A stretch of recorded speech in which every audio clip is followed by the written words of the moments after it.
to see for certain. Ah. What do you mean nobody knows that?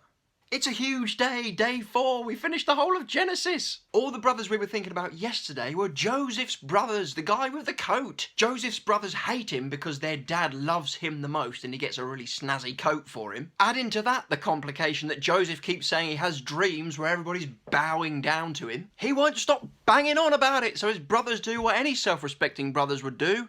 They throw him in a well and sell him to slave traders. Now there's this wonderful thing that keeps coming up in Genesis 39 where it keeps saying God was with Joseph, God was with Joseph, God was with Joseph. And because God was with Joseph, he gets put in prison for not sleeping with his boss's wife and he stays there for years. Well, that can't be right.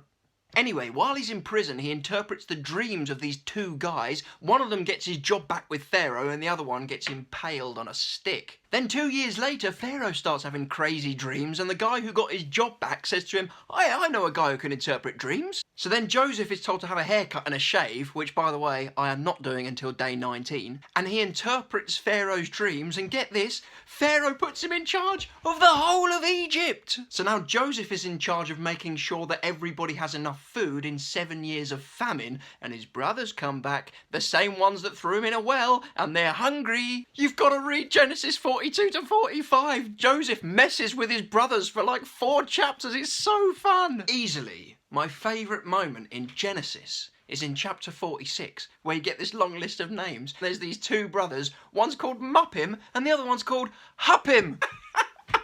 Can you imagine it? It's like, oh, baby Muppim. Oh, what should we call his brother?